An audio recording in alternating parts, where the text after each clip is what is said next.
My name is Silvana, and today I'm going to read you the book The Selfish Giant by Oscar Wilde. And later we're going to describe the story characters. So find a comfortable seat and enjoy this amazing story. Let's begin. The Selfish Giant by Oscar Wilde. Chapter 1.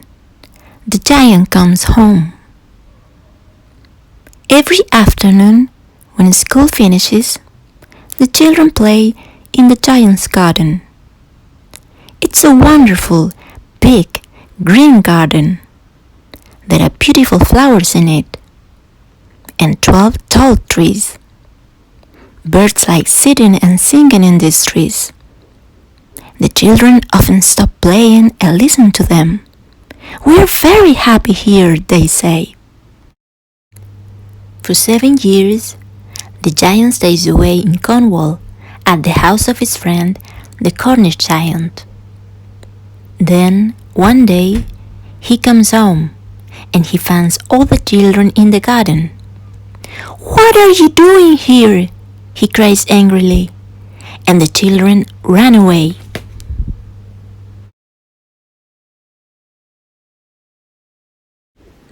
"It's my garden," the giant says.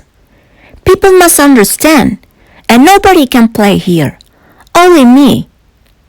So he puts a wall around the garden with a big notice on it: "No children." He's a very selfish giant. Where can the children go now? They don't like playing in the road. So after school, they walk around the wall and they look at it. And they remember the beautiful garden behind it too. Chapter 2. Always winter. Then the spring comes. All over the country there are spring flowers and little birds in the green trees. But in the selfish giant's garden it stays winter. The birds don't want to sing in it, because there are no children. The trees there stay dark.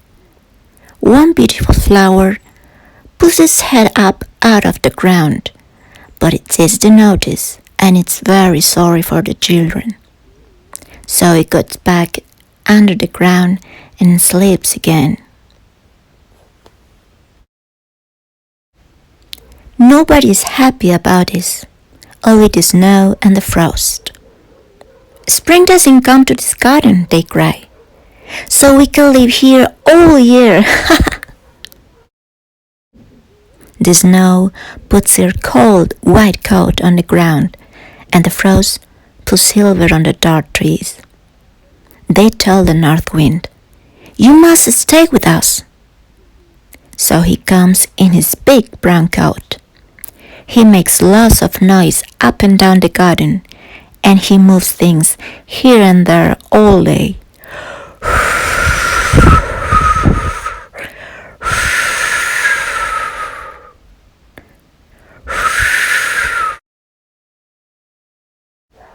"This is wonderful," he cries.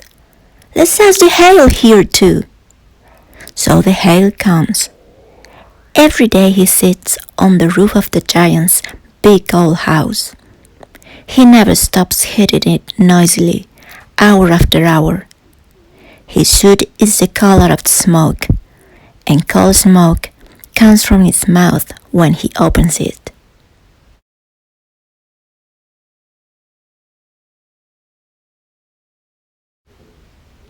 The selfish giant sits at his window. He looks out of his cold, white garden. "I don't understand," he says. "The spring is very late this year. When is it coming? And when is this winter finishing?" Chapter 3. The Hole in the Wall. The spring and the summer never come to the giant's garden. The autumn brings golden apples to most people's gardens, but to the giant's garden she brings nothing. I don't give to selfish people, she says.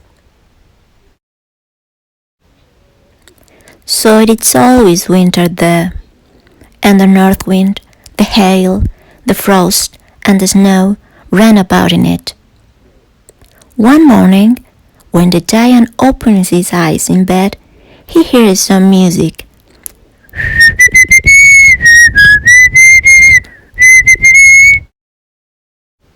That's beautiful, he cries.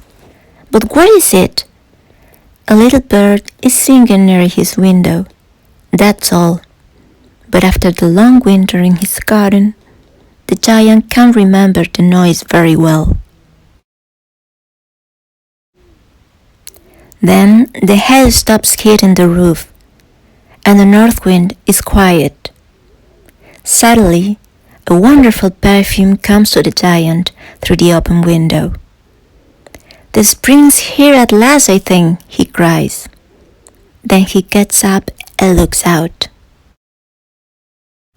What a wonderful thing! The children are coming into the garden through a little hole in the wall, and they are sitting in the trees. And the trees are happy because the children are back. They begin to blossom and move their arms about.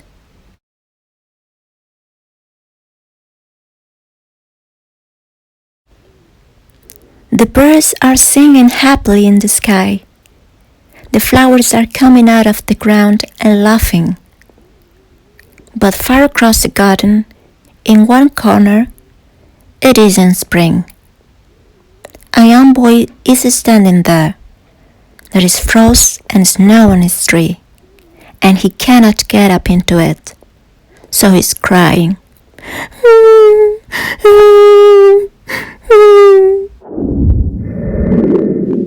Chapter 4. The Boy in the Tree.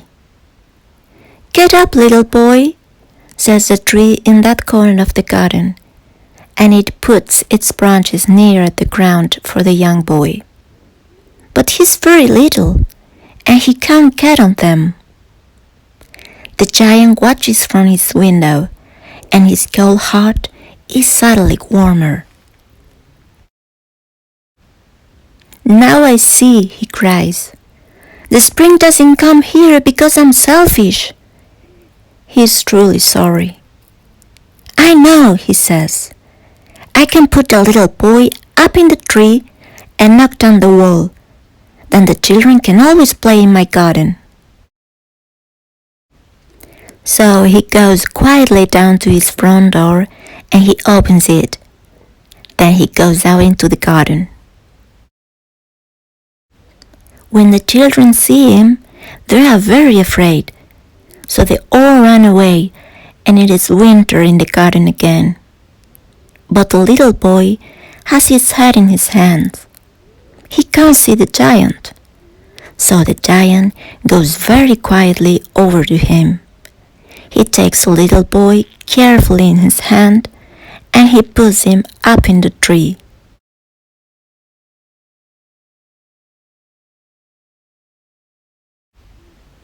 At once, the tree blossoms and the birds come and sing in it. Then the little boy puts his arms around the giant's neck and he kisses him. When the other children see this, they understand. The giant isn't bad anymore, so they run back into the garden and the spring comes with them. It's your garden now, little children, the giant says. Then he takes a big axe and he knocks on the wall. Chapter 5. The Most Beautiful Flowers. At 12 o'clock that day, the people are going to the shops. They see the giant. He's playing with the children in the most beautiful garden. All day long, the children play. In the evening, they come and say goodbye to the giant. But where's your little friend? He asked them. The young boy is the giant's favorite because he remembers a child's kiss. We don't know, one of the children answers. He isn't here now.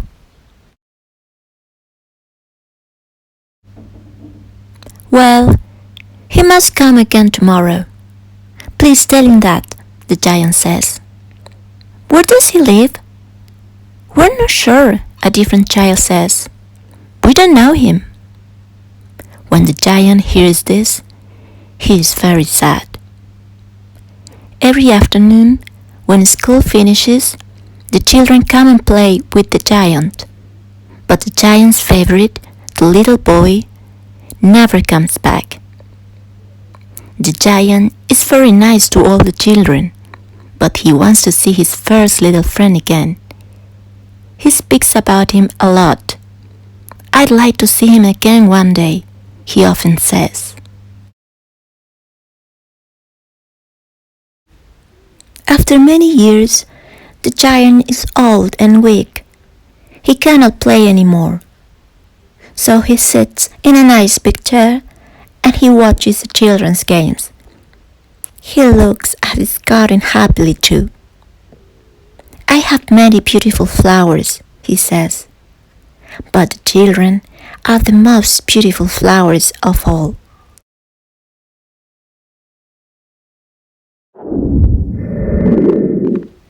Chapter 6. The Wounds of Love. One winter morning, when he's getting up, the giant looks out of his window. The winter doesn't matter to him now. The spring is sleeping at the time of the year, he knows, and the flowers are in their beds under the ground. Suddenly, he sees something wonderful. Can it be true? He cries. Far across the garden, in one corner, there is a tree with beautiful white blossoms all over it. There are silver apples on its golden branches. And the little boy, his favorite, is standing under the tree. He's all in white.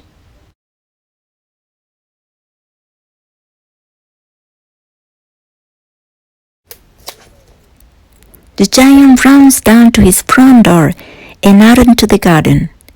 He goes quickly across it to the child. But when he comes near, his face is suddenly angry. Where do these wounds come from? He cries. Because there on the boy's hands are the wounds of 2 nails, and the wounds of 2 nails are on his little feet. Who is guilty of this? Tell me, and I can take my big sword and kill him.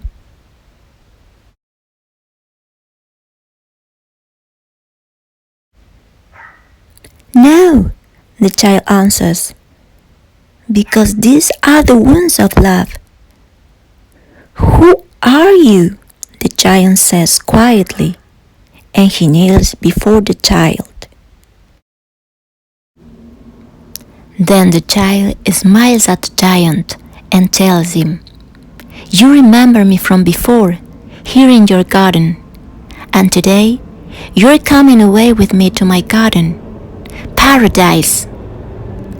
When the children ran into the garden that afternoon, they found the giant under the tree. He is dead now, and there are beautiful white blossoms all over him.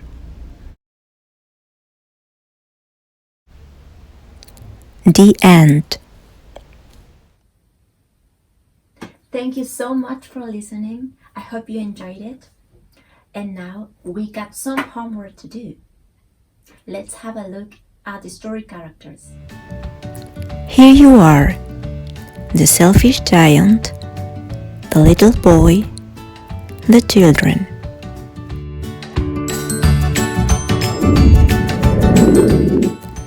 The snow, the frost, the north wind,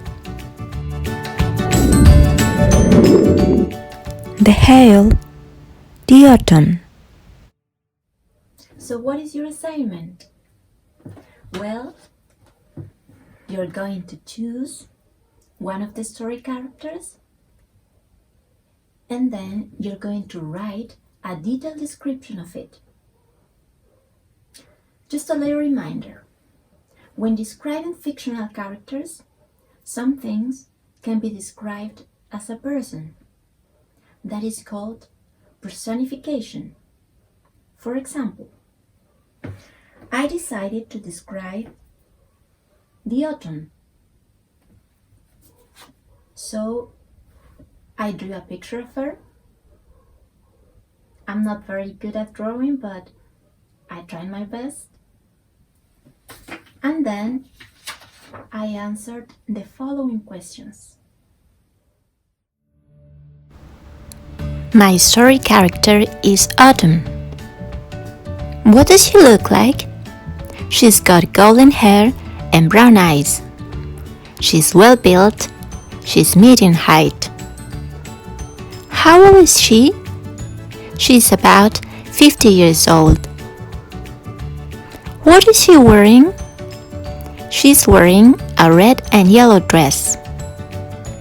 What does she do? She visits people's gardens and puts golden apples on trees. Where does she live? She lives in a big golden tree house. What kind of person is she? She's very generous.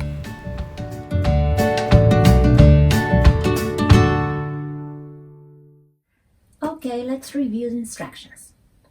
So you're going to download and print out the file, this one, and then you're going to fold the piece of paper into thirds, like this one. Okay? So first, you're going to draw, color, and finally, you're going to answer the questions. It's quite easy.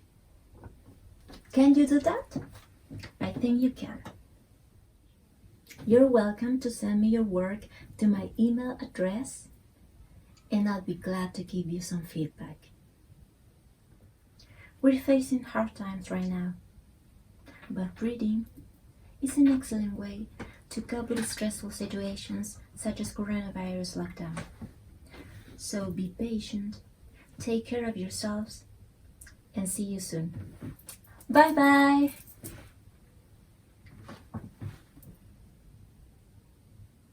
We're facing hard times right now, but reading is an excellent way to cope with stressful situations such as coronavirus lockdown. So be patient, take care of yourselves, and see you soon. Bye-bye!